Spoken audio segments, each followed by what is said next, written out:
Hola, ¿qué tal? Yo soy Paola Medina y estas son las noticias 4TV.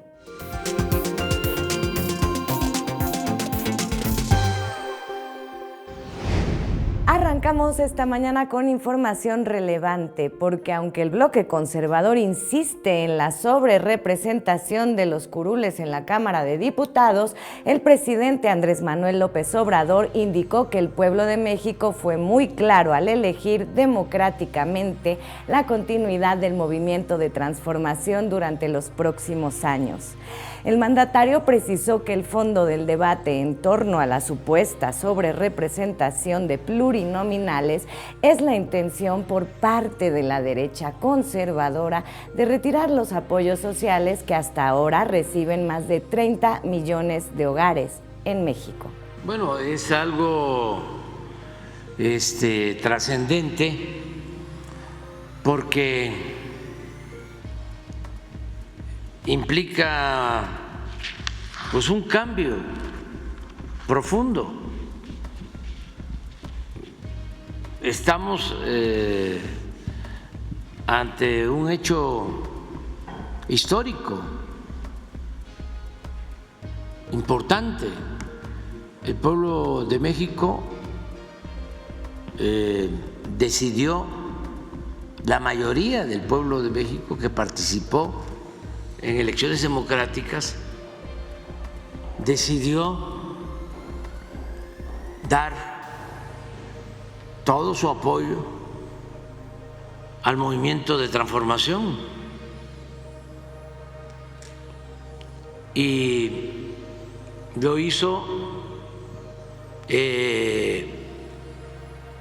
pensando en que era necesario modificar leyes, hacer reformas a la Constitución para regresarle a la Constitución su origen popular, su origen auténticamente democrático.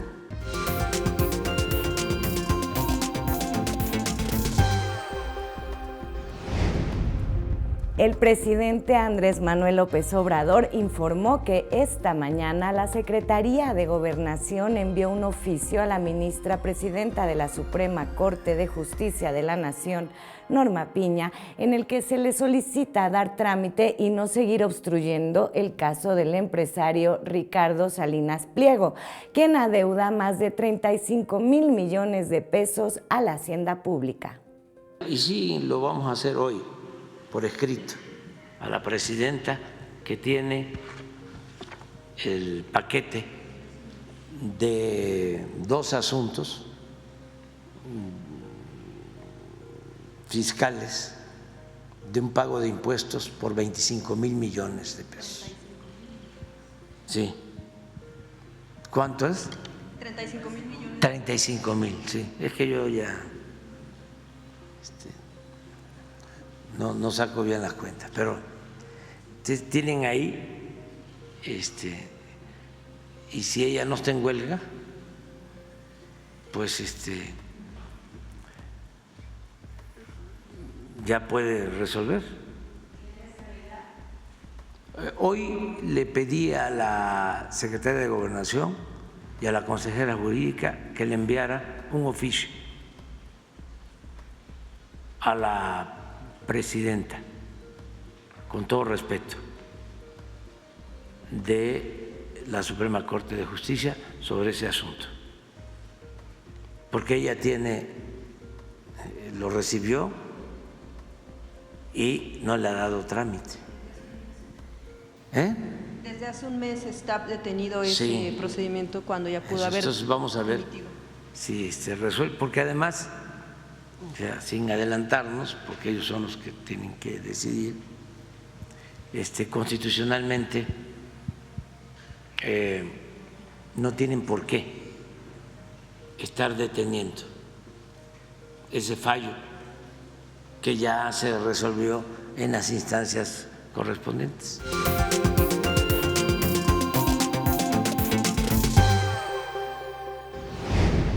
Y vámonos de viaje al sureste de México, porque esta mañana el presidente Andrés Manuel López Obrador informó que a menos de un mes de que su gobierno entregue la totalidad del Tren Maya, esta megaobra ha generado cerca de 600,000 empleos. El Tren Maya, que es una gran obra, se está haciendo con el esfuerzo de muchos mexicanos y también de algunos extranjeros, pero la mayoría mexicanos, sobre todo trabajadores de la construcción, que son extraordinarios, los fierreros, soldadores, albañiles, en fin, de lo mejor. Yo creo que en total se han ocupado como unos 600,000 trabajadores en toda la obra. Por su parte, el director del Tren Maya, general Óscar Lozano Águila, detalló que desde el 16 de diciembre de 2023 que entró en operaciones el tren, se ha trasladado a más de 340,000 pasajeros y pasajeras nacionales y extranjeros. Hemos transportado un total de 340,622 pasajeros.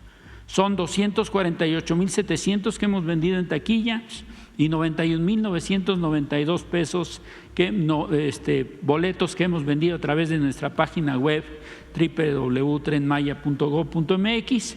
La distribución de las tarifas: en tarifa especial 63,000 pasajeros, en turistas locales, que son la gran más bien no son turistas, son pasajeros que se mueven localmente, 90,000, y la gran cantidad es el turista nacional que más ha acudido a transportarse en el Tren Maya, cercanos a los 170,000 pasajeros y cerca de 19,000 pasajeros internacionales. Niños y adultos lo pueden ver a la derecha, 317,000, y también una cantidad de 22,764 niños que se han transportado en el tren. En la siguiente lámina, hablarles de cuáles son las estaciones de mayor demanda. Evidentemente, Cancún tendría que ser la número 1. Tenemos 86,401 pasajeros. Mérida, 75,486. Campeche, 34,481. Playa del Carmen, Valladolid y Palenque. En esas 6 estaciones, que son destinos turísticos importantes de la ruta, se concentran 274,122 pasajeros que se han movido.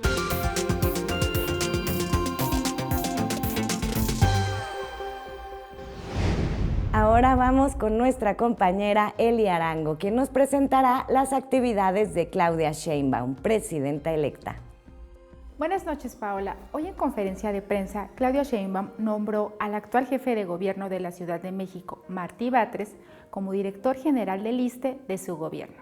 Nos tenemos mucha confianza, trabajamos desde hace mucho tiempo juntos y, como ustedes saben, en la cuarta transformación no es solamente el cargo, sino las responsabilidades y el encargo. Y a Martí le he pedido y él ha aceptado un encargo fundamental, que es ser director del ISSSTE. Además de ser director del ISSSTE, lo que le he pedido es que ya veremos formalmente cómo queda, pero que me ayude también con las tareas del FOBISSTE, coordinando todas las tareas de FOBISSTE. Martí Batres agradeció la invitación de la presidenta electa y aseguró que cumplirá con todas las tareas que se le encarguen. Se trata de seguir contribuyendo a la construcción de un estado de bienestar, tarea histórica que ha comenzado con la cuarta transformación, y esto implica pues construir los pilares de ese estado, que son la salud, la educación, el trabajo, la vivienda, la seguridad social. Entre esas tareas, como ha dicho la doctora Sheinbaum, es muy importante seguir nacionalizando el ISSSTE. De hecho, se han venido nacionalizando varios servicios integrales que estaban completamente privatizados, aunque formaban parte de una institución pública. Ahora se han venido nacionalizando varios de ellos. Pongo algunos ejemplos como la hemodinamia, los servicios de anestesia, el laboratorio clínico, el banco de sangre, la endoscopía, la osteosíntesis, todo esto estaba subrogado, privatizado, aún dentro de una institución pública.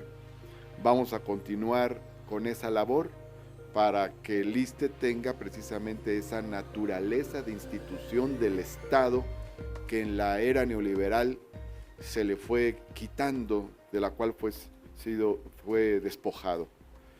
Vamos a continuar trabajando para solucionar problemas que aquejan a los derechohabientes del ISSSTE. Aquí quiero decirle a los trabajadores al servicio del Estado que vamos a estar a su servicio, como lo indica nuestra filosofía y como lo indica también la función del ISSSTE, que es una institución al servicio de los trabajadores del Estado. Regresamos con Paola, que nos tiene más información. Muchas gracias, Eli. Estaremos pendientes de todas las acciones de Claudia Sheinbaum y les recordamos que en la 4TV podrán seguir en vivo cada una de las actividades de la presidenta electa.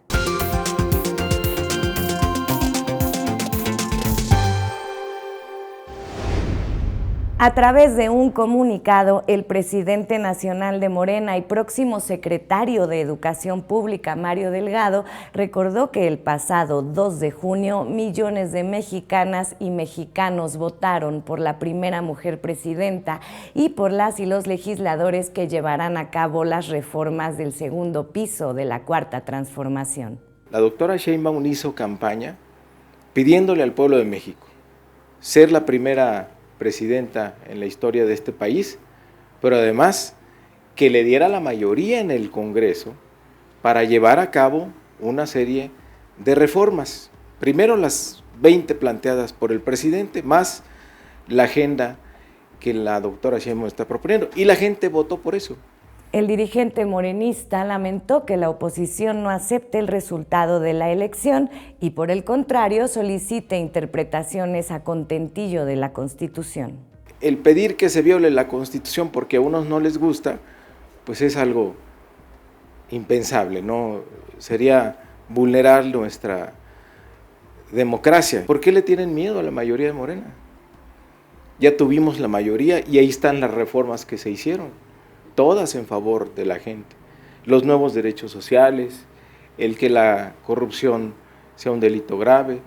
El presidente mandó una iniciativa para quitar la inmunidad al presidente y que pudiera ser juzgado.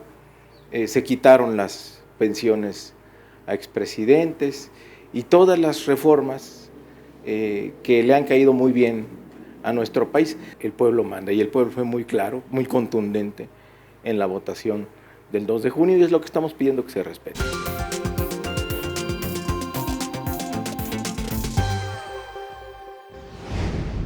Durante la presentación del informe anual 2023 de UNICEF que se llevó a cabo el día de ayer, la jefa de gobierno electa de la Ciudad de México, Clara Brugada, destacó su compromiso con los derechos de la infancia en la capital del país, donde casi el 20% de la población son niñas y niños. Clara Brugada anunció un programa integral que incluirá apoyo económico, servicios de salud y nutrición para la primera infancia, especialmente en zonas vulnerables. Vamos a echar a andar un programa universal de apoyo a este sector de la población, a los niños, niñas de 0 a 3 años, con un plan integral de nutrición y de salud. Esto fue una de mis propuestas durante la campaña, lo vamos a echar a andar y también no tenemos que olvidar que tenemos a las madres embarazadas, a las mujeres embarazadas que desde ese momento tendríamos también que estar apoyando. Así que, sumando a eso, y para abatir la situación de pobreza que enfrentan los niños y niñas, 48% de esa población, vamos a implementar este programa que le denominamos Desde la Cuna, que consiste en una transferencia económica y en el apoyo integral, como hemos dicho. Con respecto a la inclusión universal y mejora de los aprendizajes en la educación básica, tenemos ya Mi Beca para Empezar, que es un gran apoyo para las niñas, niños y jóvenes adolescentes, un paso más para garantizar seguridad económica para las familias, y esto repercute pues para la propia infancia. Clara Brugada manifestó su intención de transformar las escuelas públicas en escuelas utopía, inspiradas en el exitoso programa Mi Beca para Empezar de la presidenta electa Claudia Sheinbaum, para fomentar el desarrollo integral de niñas y niños en la Ciudad de México. Tenemos esta gran tarea dedicada a construir una ciudad para las niñas y los niños. Y por otro lado, hablando de educación, vamos a apoyar intensamente para transformar todas las escuelas públicas de la Ciudad de México. Esto es muy importante porque hay escuelas que no tienen agua en esta ciudad, hay escuelas que sus bardas quedaron afectadas con el sismo, o hay escuelas que les falta pintura y lo básico. Así que todas las escuelas tendrán una intervención no pequeña, sino todo lo que necesiten las escuelas en una gran intervención que vamos a hacer.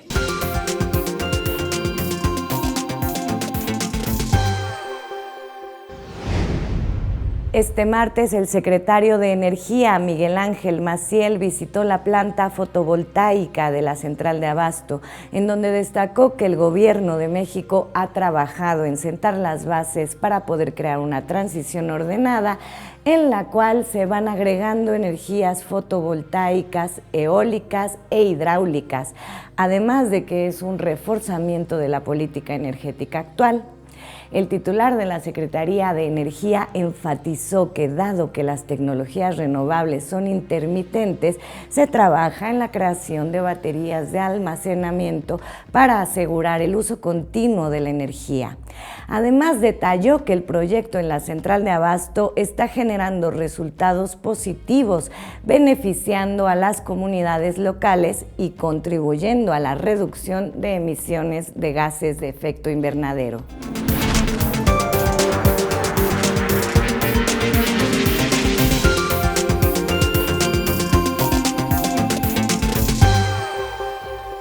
El jefe de gobierno de la Ciudad de México, Martí Batres, presentó ayer su libro 50 propuestas legislativas para la transformación de México en la Cámara de Diputados, donde también adelantó 2 nuevas iniciativas que enviará al Congreso capitalino. Una para la creación de la Secretaría del Agua y otra para apoyar a los deportistas paralímpicos capitalinos. Martí Batres destacó que estas propuestas se suman a las iniciativas previamente aprobadas, como la incorporación a la Constitución de los comedores públicos y la creación de la Ley del Derecho al Bienestar e Igualdad Social. Vamos a seguirle enviando iniciativas al Congreso de la Ciudad de México, emulando el trabajo de ustedes. Nosotros también, con gran colaboración con el Congreso de la Ciudad, vamos a seguir haciendo reformas hasta el final de la legislatura. Martí Batres subrayó que su libro recopila 50 iniciativas legislativas presentadas durante su tiempo en el Senado, que coinciden con las reformas del presidente Andrés Manuel López Obrador, entre ellas la prohibición de la privatización del agua y la paridad de género en el Poder Judicial.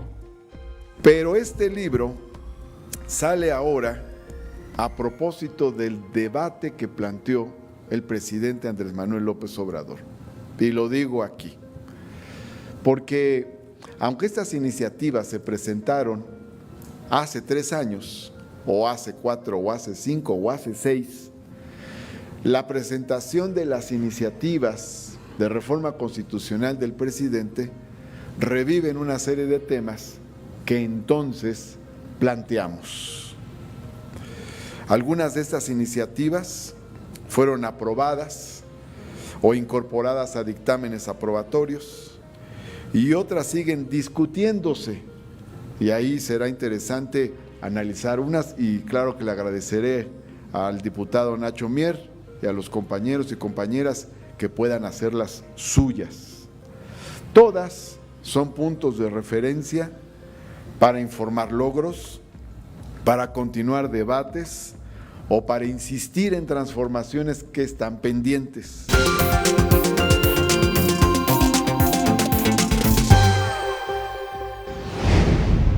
Ya estamos en el ombligo de la semana, por lo que nos dimos a la tarea de salir a las calles y preguntarle al pueblo si cree que existe libertad de expresión en México o bien si conoce algún caso de censura que haya sucedido en los últimos 6 años.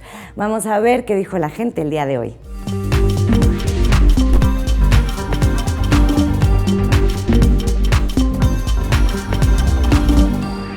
¿Consideras que en México hay libertad de expresión?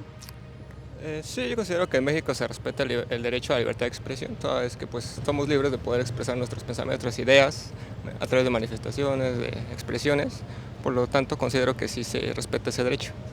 ¿Tú conoces algún caso de algún periodista que haya sido censurado durante el sexenio de Andrés Manuel López Obrador? Pues de primera mano no, a través de los medios, es que a veces nos enteramos de alguna situación particular, pero yo considero que, como te comenté anteriormente, el derecho a la expresión está garantizado en nuestro país. Pues de repente se ve cortada la libertad de expresión por toda la violencia que se ha generado con los reporteros, todos los que se dedican a ese medio. Entonces, o a cierto grupo de personas que no les gusta la información que se transmite públicamente, es cuando se empieza a ver cierta violencia. Sí, pues sí, debe de haber, ¿no? Debe de haber, supuestamente, pero sí hay, o sea, sí.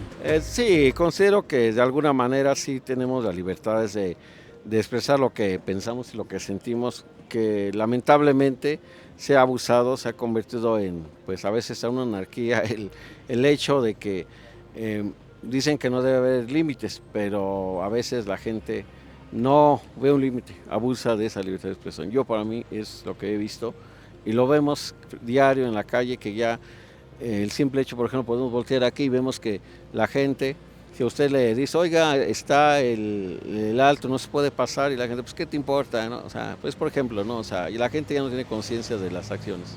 Pues sí, o sea, las leyes, la Constitución, te garantiza libertad de expresión.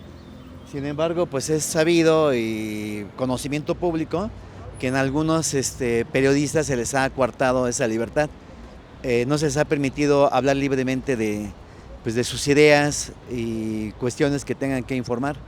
Sí, en nuestro país las leyes garantizan, pero algunas que otras autoridades que, bueno, no quiero decir nombres, pues sí coartan ese derecho en nuestro país.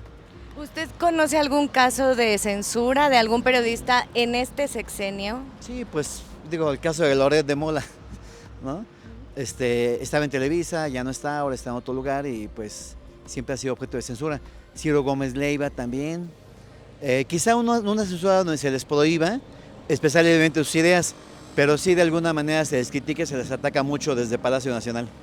¿Usted considera que este tipo de periodistas es veraz y tienen ética profesional? Sí, totalmente. ¿Por qué? Pues porque lo que dicen está comprobado no nada más con lo que dicen ellos, sino también con otros medios y de otras fuentes. Normalmente siempre este tipo de o nivel de periodistas fundan su información no nada más con lo que ellos dicen, sino también con otros datos que obtienen de otras fuentes. Entonces eso da veracidad a sus dichos o a sus informaciones. ¿Considera que los medios alternativos, es decir, que no obedecen a poderes económicos fuertes como estos medios que usted está mencionando hacen un buen contrapeso para generar una opinión pública crítica? ¿Medios alternativos de las redes? A las redes sociales. Mucha libertad en las redes para manifestar libremente las ideas. Desafortunadamente no todos se difunden como se difunden los medios pues, conocidos como la televisión abierta, ¿no? Un caso cercano, la verdad no, nada más por lo que se llega a oír en medios.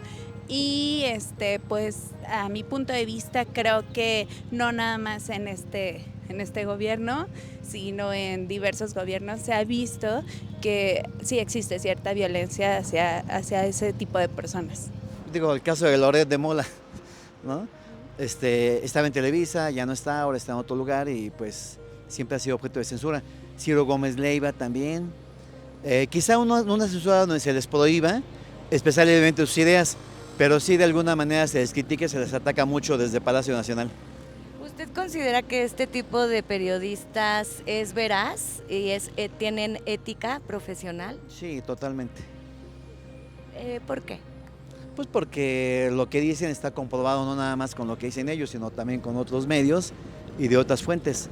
Normalmente siempre ese tipo de o nivel de periodistas fundan su información no nada más con lo que ellos dicen, sino también con otros datos que obtienen de otras fuentes. Entonces eso da veracidad a sus dichos o a sus informaciones. ¿Considera que los medios alternativos, es decir, que no obedecen a poderes económicos fuertes como estos medios que usted está mencionando, hacen un buen contrapeso para generar una opinión pública crítica? ¿Medios alternativos de las redes? A las redes sociales. Mucha libertad en las redes para manifestar libremente las ideas. Desafortunadamente no todos se difunden como se difunden los medios pues, conocidos como la televisión abierta, ¿no? Censura, realmente le mentira, no he sabido de ningún caso, o sea, a veces he escuchado que de alguna manera, por ejemplo, las mañaneras que hacen alguna pregunta a lo mejor no muy cómoda y la contesta, pero pues obviamente como que, pues no como lo que, como se expresa, como en alma, cuando son cosas que le agraden por alguna manera, ¿no? Pero realmente algo así, no, pero sí es lamentable que hay muchas muertes de periodistas, eso sí, realmente hemos visto que hay muchas muertes de periodistas, han muerto creo que más periodistas que en otros gobiernos, no quiero generalizar, pero sí. ¿Y considera que estos desapariciones o agresiones han sido provocadas por este gobierno o vienen de atrás? Bueno, mire, pensando objetivamente, el hecho no porque precisamente el gobierno sea lo que los haga o así sea directamente alguien, no, el hecho de que no se actúe en contra de la inseguridad, pues de quién es la facultad de actuar, de la autoridad, del gobierno, ¿no? Nuestro país está vuelto en un polvorín y en seguridad, ahí sí lamentablemente, sí, con toda la pena, este gobierno nos ha dejado de ver mucho. No hay seguridad en el país, literal. O sea, cualquier persona, diario vemos que roban, matan y lo hacen con toda la tranquilidad del mundo. ¿Y qué, lamentablemente, qué dice nuestro gobierno? Los conservadores. No. Quien sea, él tiene que actuar, él y su gabinete o las dependencias que tengan a cargo esa parte, de actuar. O sea, por ahí existe una ley, como abogados que somos nosotros, ¿qué hacemos? Pedimos que se aplique la ley. Y no se aplica en esta situación de seguridad, no se aplica. Nomás por cuestiones de que políticas considero no lo hacen, entonces considero que sí, no, pues es culpa del gobierno al no aplicar la ley como se debe de aplicar. Nuestras leyes son las mejores que puede haber en el mundo. Si se aplicaran, no pasaría en nuestro gobierno, en nuestro país más bien dicho. ¿Y la reforma al Poder Judicial tiene que ver con este tema que usted está planteando de seguridad? ¿No será que será buena la reforma judicial para poder mitigar este dolor mexicano que tenemos? Ok, sí, ya sé por dónde va la pregunta. Ok, es cierto, de alguna manera sí es lamentable, y creo que como lo vemos en todos lados, ¿no? Sí, a veces hay autoridades judiciales que escuchamos que liberan a delincuentes y súper comprobado su agresión hacia la sociedad y hacia el Estado. Y sí es cierto, tampoco hay que cerrarnos. Las reformas, siempre los cambios son buenos. son buenos. Sí, hay que estudiarlos, hay que profundizar. Lo que no sea bueno, pues hay que quitar. Lo que no sea bueno hay que quitarlo y lo que sea bueno hay que dejarlo. Y lo que hay que renovar hay que cambiarlo. Yo no estoy en contra de los cambios. Sí, yo considero que sí debe haber reformas, porque lamentablemente, pues como dije hace un momento, los jueces, magistrados y la gente que tenga que ver con la impartición de justicia, no sé si por ellos mismos o por presiones externas, toman decisiones que en lugar de apoyar a la sociedad, a liberarla de los males, pues los dejan seguir batallando con ellas. Entonces, considero, sí, las reformas son buenas siempre, y lo hemos sabido. A través de nuestra historia sabemos que los cambios que han habido en nuestro país, y eso es algo muy cierto, todas las reformas que hubo en nuestro país han sido por las personas que son liberales, que son personas que tienen cambios cuestión del cambio. Lamentablemente, ahí sí con la pena, a nuestro país, ¿quién lo ha llevado a la ruina? Ahí sí, aunque no van a alguien me va así que soy pro, no, pero han sido los conservadores, lamentablemente. Y lo sabemos en la historia que ha sido así. Entonces sí, tiene que haber liberales, tiene que haber ideas nuevas de cambio. Dice, estaba viendo un reportaje que dicen los chinos, que China fue invadida por los ingleses, hicieron lo que quisieron los ingleses en su país, porque la dinastía que estaba en esos momentos era cerrada, no quería cambiar. En el momento que cambió, China se convirtió en una potencia del mundo. Híjole, no, pues ahí sí no podría contestarte, no sabría qué contestarte, sí. ¿De otros gobiernos sí ha habido censura a los periodistas? Pues ahora sí que pues los periodistas también han sido muy maltratados aquí en la Ciudad de México y en todos lados, ¿sí? Entonces no sé cuál sea el problema, sí. ¿Se ha visto en las noticias? Sí, ajá. Entonces no sé dónde venga la falla. ¿Sí? ¿Por dónde cree usted? Así como que le suena. No podría decirte, así que no tendría la facultad ni la certeza de decirte es tal, ¿sí? Solamente, ¿no? Pues ahí lo dejamos ahí mejor, sí. Bueno, muchísimas gracias, Gracias.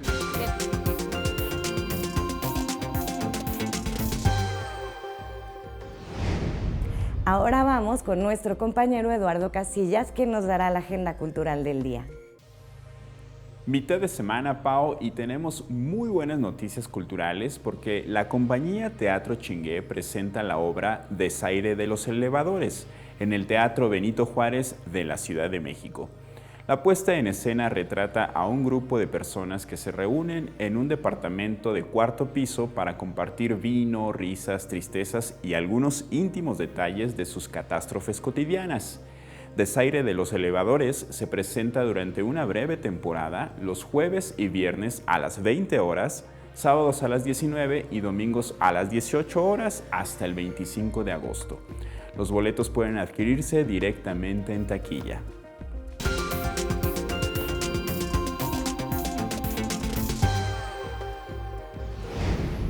Y para todas y todos los amantes de este género cubano, el Complejo Cultural Los Pinos presenta este fin de semana una tarde de boleros en el Salón Venustiano Carranza.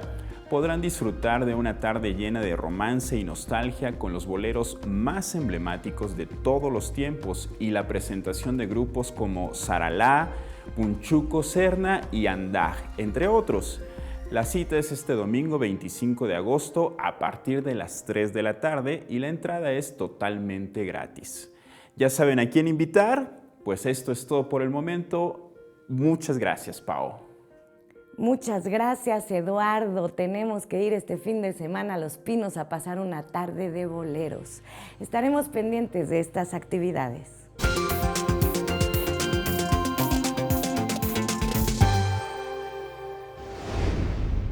Hasta aquí con la información. Sigan viendo nuestros contenidos y recuerden que la 4TV la hacemos todas las personas.